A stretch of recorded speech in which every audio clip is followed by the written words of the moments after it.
When I get to 7, I wish for, for GT to not exist.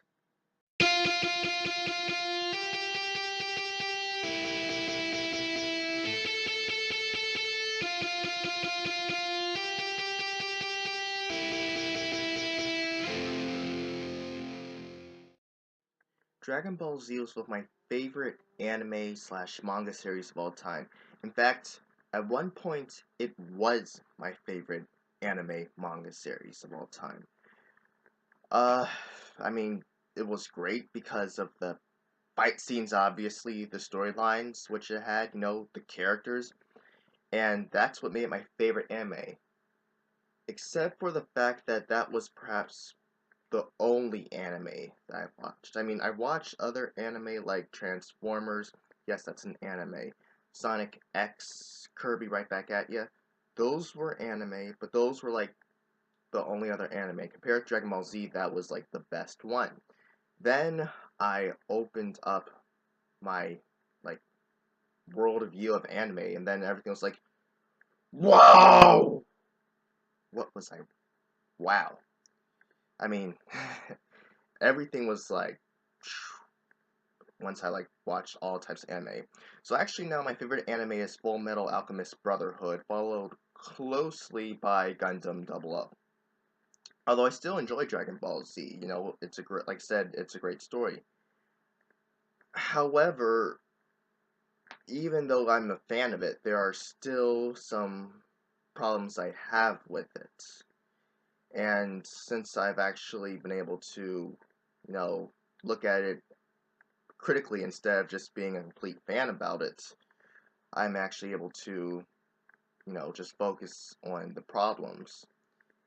And here are 8 problems I actually have with Dragon Ball Z. The first one is perhaps one of my biggest problems, and that is filler. Now, a lot of anime has filler. Look at Naruto, for example. But this one has a lot of filler that is really unnecessary. Now, some of it is in a way necessary because it makes the fights longer. Sometimes it can be too long. I mean, look at how long it took for Goku to fight Frieza. I mean, how many episodes was that? Also, there was a lie there, about like 5 minutes. But that's probably why the fight. But that's probably why, actually, when Frieza said the planet will blow up in 5 minutes was a lie because there was so much filler in that fight going on. So, I mean, that's what I loved about Kai. Well, Dragon Ball Kai, Dragon Ball Z Kai, if not for the reason, although a lot of people, some people hate it, was the fact that it removed so much filler.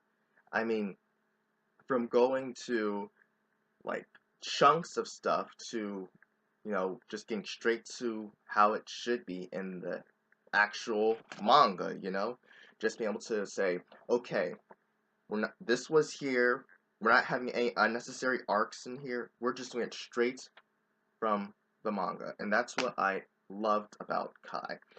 I mean, I'll be honest. Whenever I reach filler, watching it on like DVD, I would skip some of it. For example, I completely skipped like Garlic Jr. story arc. Um, I mean, some of it is good, I suppose, but it's not even canon anyway. I mean, like, unfortunately, the DBZ movies, they're not canon either. But, at least those had some appeal to them.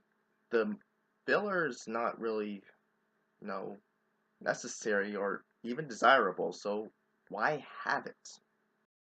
My second problem is, this is probably going to be obvious, I mean, for a lot of people, but the inconsistency of power level usage. Now, I know that power levels it was said that power levels should not really be focused on because, it's the whole system's messed up. However, to a point, there should be some logic to it. I mean,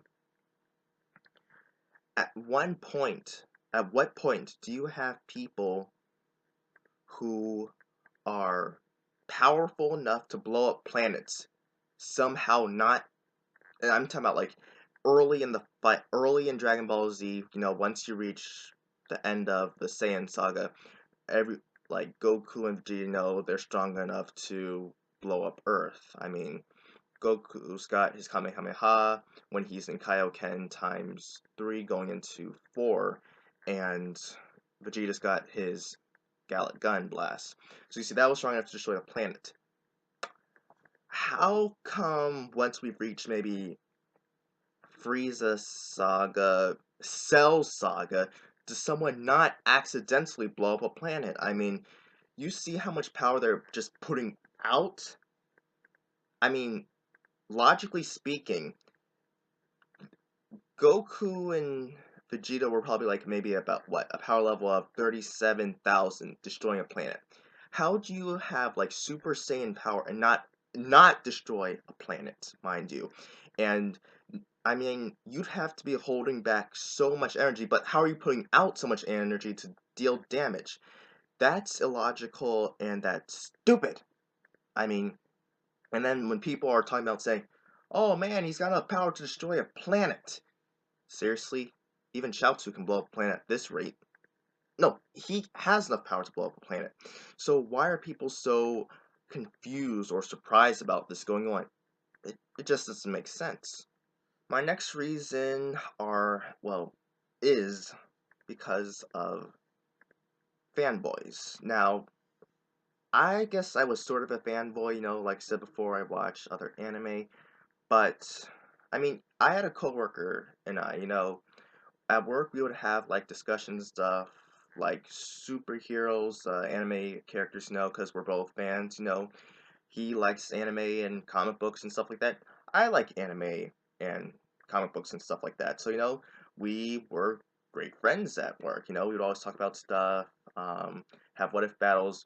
In fact, we even had nicknames. He was Superman, I was Batman. That's how it went. And, we talked about Goku versus Superman, a very controversial subject within the geeky community. Now, when I go to a video with, now this actually applies to both, both sides. When I go to a Superman or like Batman or Justice League type of video, there's always that one guy who will always say, "Oh, Goku," and then it just starts a huge flame war going up, and I'm like, why you gotta be this guy? Why you gotta be this guy? I mean, why would you start something like that? I mean, that's like troll bait right there. It's like he really wants to start this thing. And then, I mean, it's also understand, like I said, on the other side, there's always someone, when I'm watching a Dragon Ball Z video, there's someone saying, Superman could totally take this guy on. I'm like, okay, why would you start this? I mean, and then it's just like, I read in there saying that there's 148 comments plus. I mean, that's like being generous saying 148. That's being generous, not saying there's more. But then there's going to be like this really heated argument. I'm not going to jump into it. Now, if he said, I probably would have been that. I mean, I wouldn't have said anything or posted anything like that, but I just still think that's really stupid and that's not really necessary. And the fanboys who will go there and just say stuff. Now, I understand defending something, but sometimes some people will just say the dumbest stuff and will not use any logic or reason for what they're saying. I mean, it just doesn't make sense. I mean, and sometimes even when they are proven wrong, like even if like they really have nothing to say, they'll just say that the other person's wrong just because.